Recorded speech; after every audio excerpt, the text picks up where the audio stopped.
Hello, this is Malorian, and this is going to cover a 2,500 point game with my Dwarves against some Ogre kingdoms.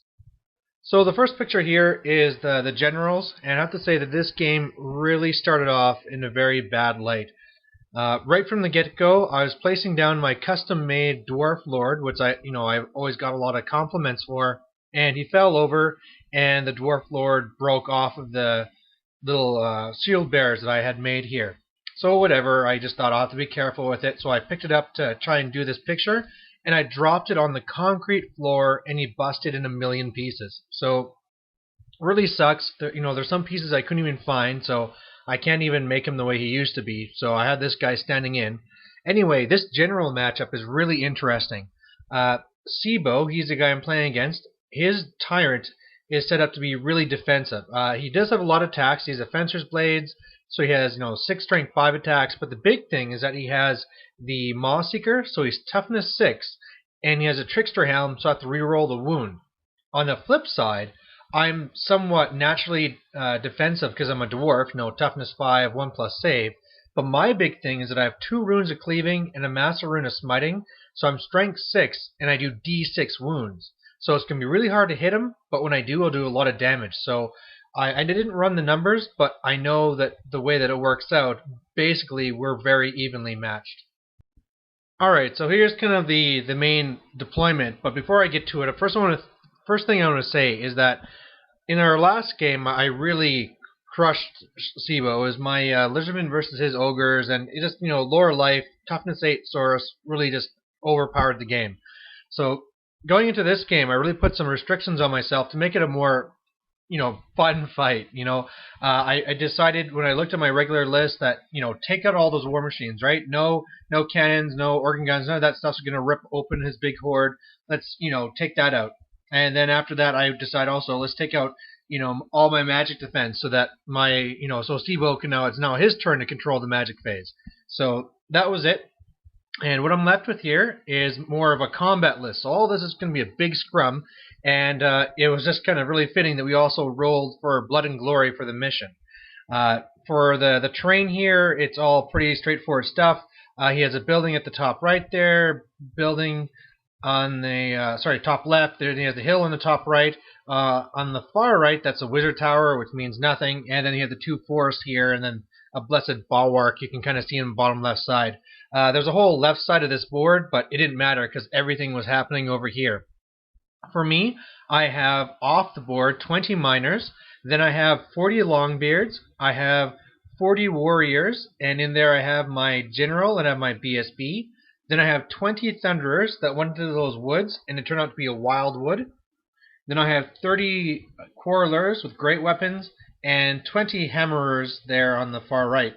For my opponent, he has 4 lead belchers, a big huge horde of something like 16 ogres with iron fists, and in there he has his general, his slaughtermaster, and his BSB. Then he has 6 iron guts with his butcher, and then behind them 25 nobblers. You can kind of see that there's a few dwarves hiding in there because he forgot a few. And then the top right, he has his crap launcher, and coming off the board is going to be a gorger. So, going into this game, some of my thoughts.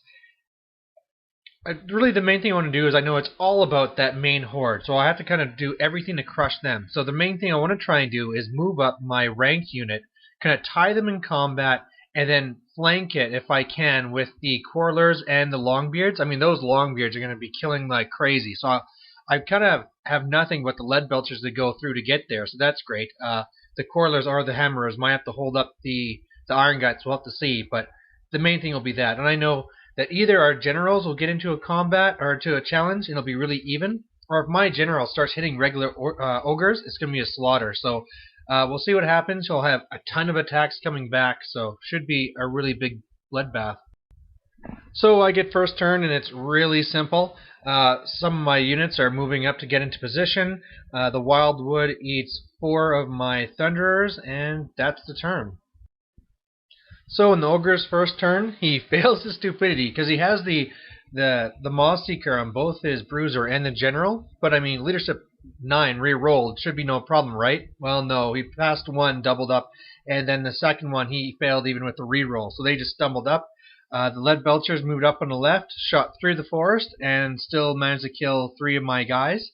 Otherwise, you see the what are those? The Iron Guts are moving off to the right flank, and you got some magic off on them. But for the most case part, his magic. I know the way it works with ogres is that as long as I make sure combat happens in my turn, I can dispel all of his remains in play. So his magic is really going to be the most dangerous when it's his turn, obviously, and he's in combat. So I'm just going to have to kind of balance this. So a few things I'll let go and I'll try and dispel later. But the main thing here is that Seabo was taking a lot of wounds, and even when he tried healing himself, he'd roll a 1, so he'd take an extra wound. So he's getting pretty unlucky there.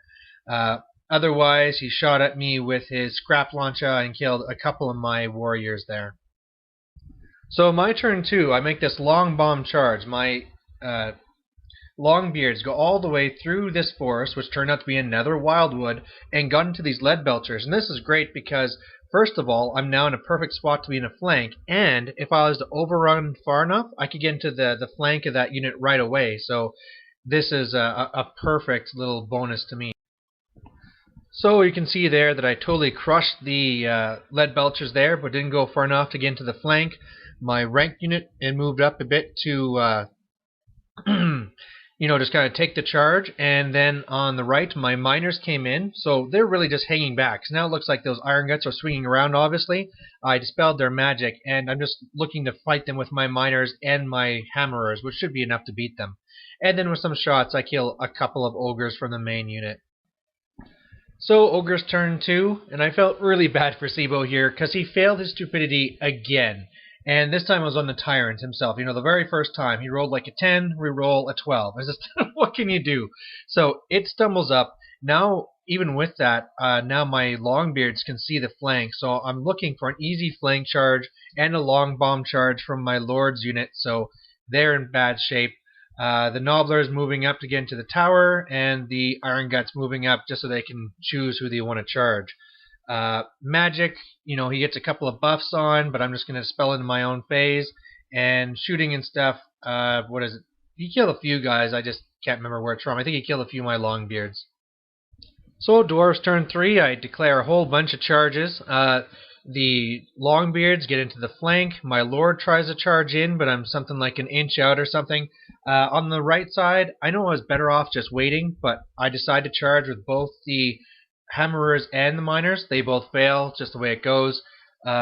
My Thunderers move out of the woods there, and my Quarrelers are moving up to kind of help support that main battle. In the battle, he moves over his characters. He kills a good number of me, but of course I do a whole bunch of wounds back.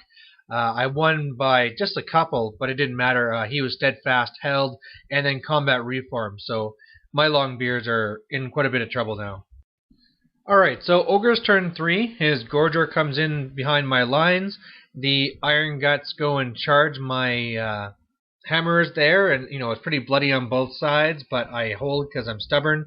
His Nobblers go into the building, and his unit then of course crushes me. I do some wounds back, but at least he fails to run me down, and I can still see him with my Lord's unit. So I'm already down a banner, but I did a little bit of damage, not really as much as I thought, and now hopefully with this flank from my general I can just finish him off.